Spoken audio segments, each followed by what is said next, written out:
Human thoughts have a tendency of transforming themselves into their physical equivalent. Hello, I'm Carla, psychotherapist and mindset coach, and on this channel, I help you get unstuck and reach your goals by exploring topics that shift your mindset so you can live your highest potential.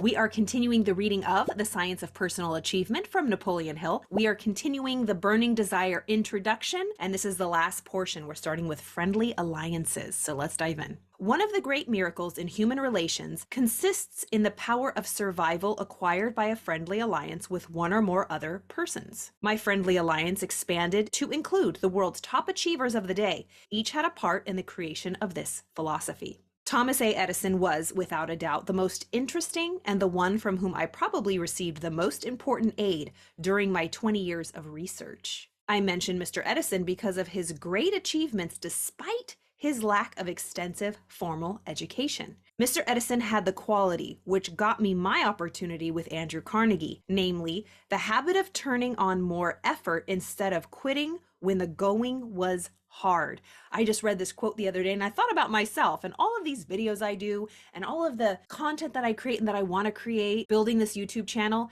This is something I've always wanted to do, and I'm going to do it regardless. It's slow and steady. I'm getting subscribers and people who are interested in Napoleon Hill and all of the readings of this. I personally haven't seen anything out there quite like this. I mean, of course, there's videos about Napoleon Hill and personal development, but not really reading the books. Of course, there's audiobooks, but I think that, when you gravitate towards somebody like me, if I'm your style of teacher and someone who studies it a lot and can kind of add my own insights and tell my stories and how it's helped me, I love that kind of video. I think it's really important for people to do that because each person has their own unique voice. And although I read this, I infuse my experience and my stories and how this has helped me, and hopefully in turn can give you insight and help you as well. But the whole point of that is to don't quit, Carla. Do not quit when the going gets tough.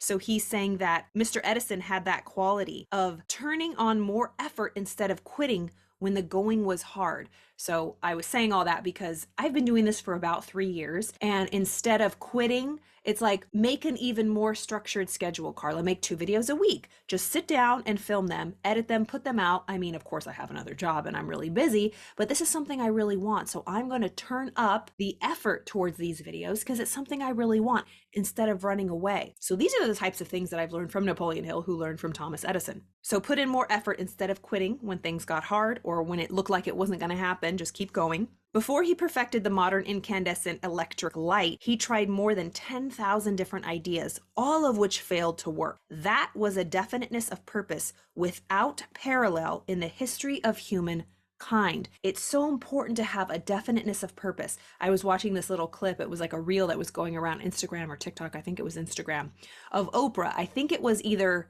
Stephen Colbert or Trevor Noah asking Oprah, like, Oprah, what is it? Why do some people achieve their goals and some people just have such a hard time and they struggle? And she said, well, in my opinion, I think that people have a hard time achieving their goals and getting to where they want because they don't know where they want to go. They never establish that. And that's what Napoleon Hill always talks about in Think and Grow Rich and The Science of Personal Achievement and The Master Key to Riches, Outwitting the Devil. All of his books, he says you must have a definiteness of purpose, knowing where you are going. And so I encourage you to really think about that going into the new year or whenever you find this video. Do you know where you're going? Where are you moving towards? And it doesn't have to be big. It's just, what's the next step? What do you want? Allow yourself to really be honest. Write it down. What do you want? Where do you want to be in any area of your life? Don't be afraid to go there and get emotionally involved with it, because if you don't, it's never going to happen. You have that power. You have the power to decide and to choose the direction with which you want to go. So he's talking about Thomas Edison's definiteness of purpose. He wanted to get the first incandescent electric light, and it took him over 10,000 times. He had that definiteness of purpose. No matter how many times he failed, he kept going. Throughout this book, you'll read amazing case histories of people who are models for application of the science of personal achievement. Some of them you'll meet for the first time. Others will be like old friends or people familiar with the personal development movement. The first one of these case histories illustrates a man who is a personal friend, and he is very well known and highly admired. Earl Nightingale! Oh my God, I love Earl! I don't think I've read this intro. Obviously, we read the book in one of our Study and Grow Rich programs from the Napoleon Hill Institute, But oh my gosh, he's talking about Earl Nightingale. I love Earl Nightingale. So he's going to talk about the case study of Earl Nightingale. The following is his history in his own words. I don't think a day has gone by in the last 5 years that the influence of the philosophy of success has not shaped my life in every way. So this is Earl Nightingale talking about Napoleon Hill's philosophy of success, saying that not a day has gone by in the last 5 years that those philosophies of success has not shaped his life in every way. So again, this is Earl Nightingale talking. Coming upon it as I did after 20 years of earnest seeking for the answers was like being rescued from the sea. It is said that in every life spent in earnest study, there comes an illumination so brilliant as to remove all shadows of doubt. Since then, just a few short years ago, I have been able to get everything I set my mind upon. Within a week of having discovered the formula, I deliberately doubled my salary. And then, just to make sure, I redoubled it.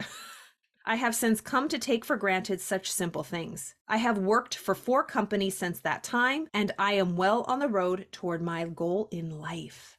Incredible as it may seem, there is one bit of wisdom that has passed down from antiquity unchanged and unchallenged.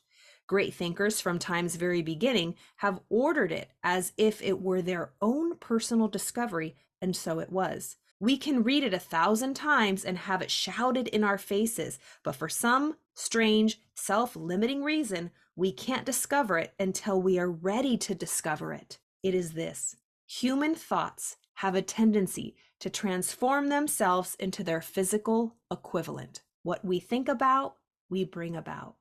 All of the results in our life. And when I say in our life, I even mean our physical body. A lot of times we think the outside world is the objects and the people and the circumstances outside of our physical body. Your body is outside of you as well. You are not your body. You are the conscious awareness that has a body. So your physical body is actually the outside world as well. So our mind affects everything in our outside world, including our physical body. Because remember, we are not bound to our body. Our mind is not bound to our body. Our brain is, but our mind isn't. We are just aware of this body. And this is kind of the lens with which we look through while we're here. And so he's saying human thoughts, what's going on in our mind, have the tendency to transform themselves into their physical equivalent. Our bodies, our circumstances, our surroundings, how we experience our surroundings, it's all in our thoughts. That's where it starts. So human thoughts have a tendency to transform themselves into their physical equivalent.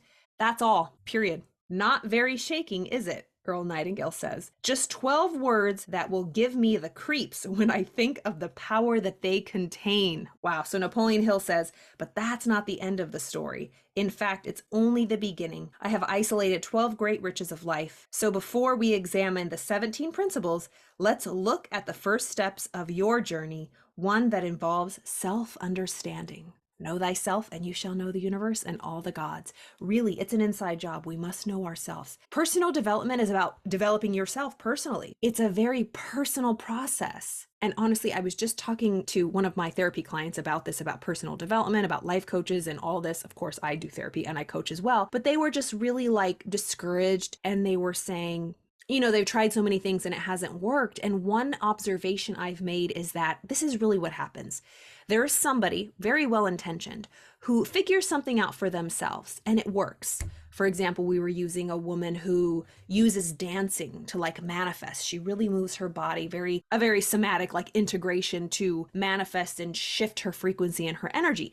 And so now she goes, you just have to move your body. But it's that worked for her, and it might work for other people, but it doesn't work for everybody. For me, music, listening to music, journaling for me is my jam. And there's people that teach that as well. Some people really like vision boarding. Some people like exercising and running. It's all different. Whatever raises your vibration is very unique to you. And that's why even Napoleon Hill is saying it involves self-understanding. What works for you? Is it meditation? Is it yoga? Is it breathing? Is it cold plunges? Is it journaling? Is it dancing? Is it music? Only you know what's right for you. But it takes an inquiry. It takes you to ask yourself. And what's helped me is I think back to when I was a child, when I was a kid. What really raised my vibration, it was always music and journaling. And I got away from it because I tried everybody else's tactics in my 20s and in my 30s. But coming back home to myself, understanding myself, I'm like, you know what? Journaling works for me. Listening to music that I love works for me. That's what really has shifted my frequency and my energy. So I invite you to really explore what works for you. Don't just listen to anybody. Of course, be open and allow yourself to be coachable. Get that help you need, get the accountability, because we can study all the books in the world, but if we're not accountable to anybody else, I mean, that's what a coach is for, to coach you through it. Somebody who's been through it, somebody who has results that you want, somebody who can show you the way, speed up your results so fast. That's something I wish I would have known earlier in my life. But I was stubborn, of course, and thought I could do it myself. All right. Napoleon Hill goes on to talk about our two personalities.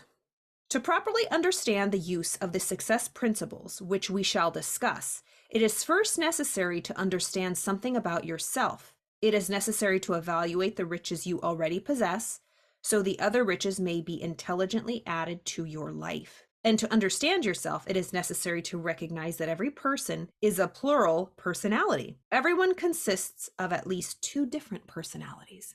I think some people have more than that. I'm just kidding. Okay. I mean, not really, but okay. There is, of course, the self that you see when you look into the mirror. Your physical self is only the house in which your other selves live. In that house are two individuals who are eternally in conflict with each other. One is a negative person who thinks and moves and lives in an atmosphere of fear, doubt, poverty, and ill health. This negative self expects failure and seldom is disappointed. It thinks of the circumstances of life, which you do not want, but which you seem forced to accept: poverty, greed, superstition, fear, doubt, worry, and physical sickness.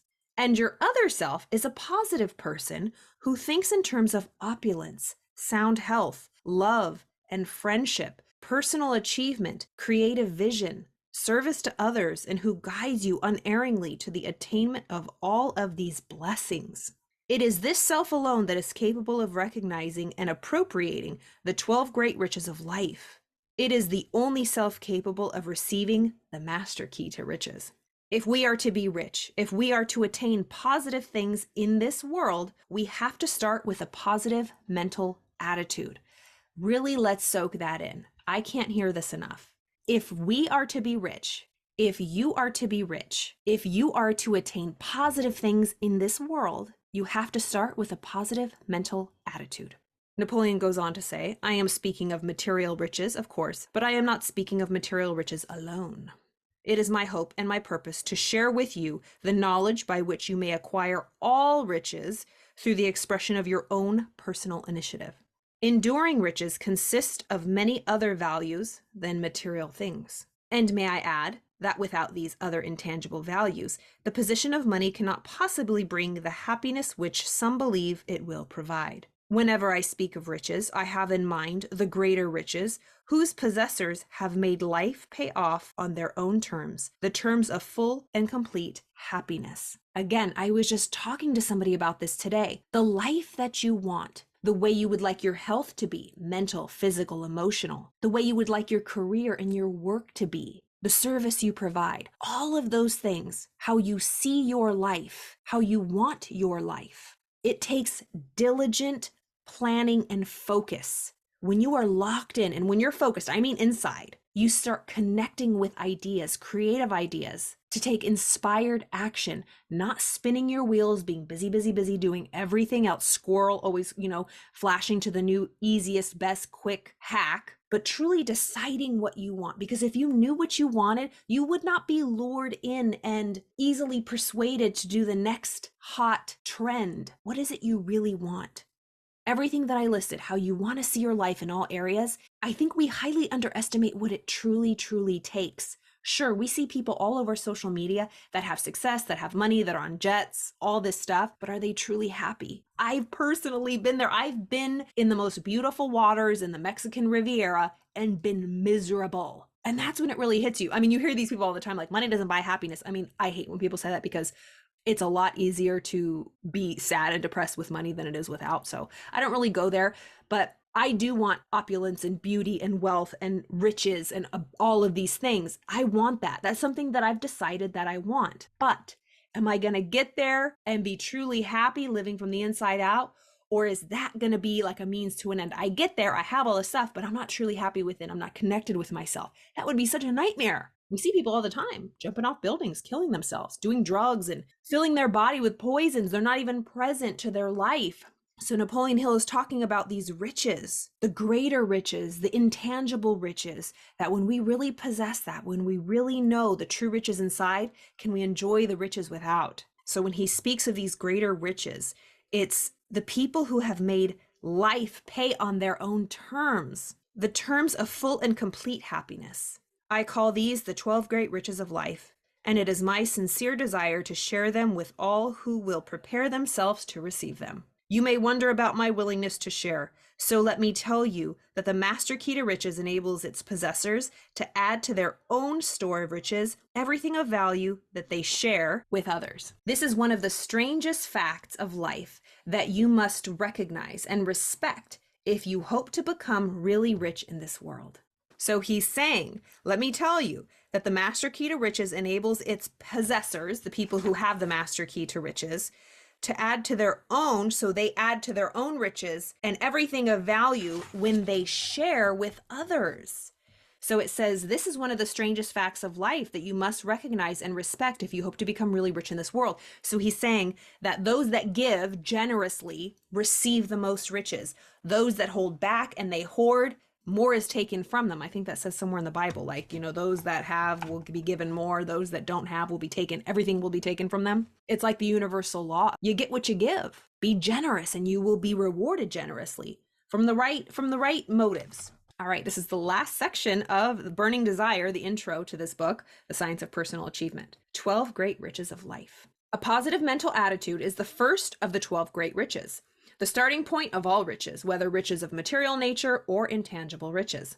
A positive mental attitude attracts the riches of true friendship and the riches we find in the hope of future achievements. A positive mental attitude provides the riches we may find in nature's handiwork, as it exists in the moonlit nights, in the stars that float out there in the heavens, in the exquisite landscapes and distant horizons, and the riches to be found in the labor of love of our own choice, where expression may be given to the highest plane of our own soul.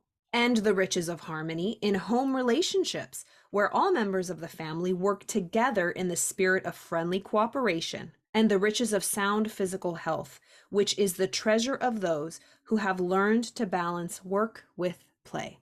And then there's the riches of freedom from fear and the riches of self-discipline, through which we may have the joy of knowing that the mind can and will serve any desired end if we take possession and command it through definiteness of purpose, and the riches of play, through which we may lay aside all of the burdens of life and become as a little child. I love that.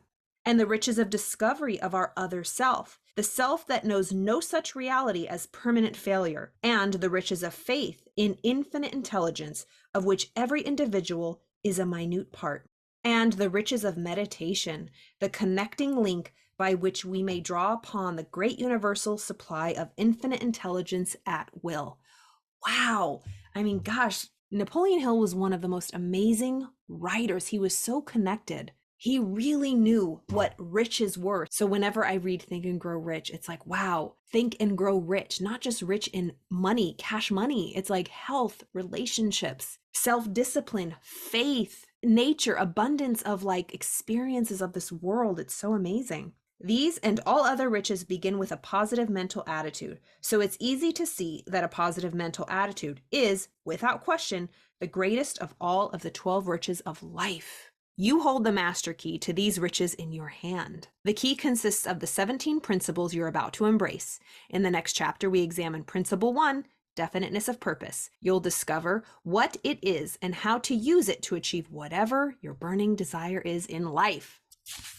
Wow, we are starting chapter 1, definiteness of purpose, and we're going to go through all of these. Wow, so this will probably take 2 or 3 reads, but we are in it to win it. I am labeling all of these videos in the number that I'm putting them out in. So if you're following any of these videos, I labeled them literally video 1, 2, 3. I think this is video 4. I'm really excited about this. So again, thank you so much for joining me. If you are a Napoleon Hill fan or you're interested in really upping your game for the new year or any time of year that you see this video, if you're into personal development, I am a certified coach at the Napoleon Hill Institute for free 30-minute coaching calls. All of the information's below. So reach out, leave a comment, let me know how I can help you. I love to support. I love to study this stuff. I am always working on myself and I'm always supporting other people who are doing the same. So I will see you next time. Thanks again.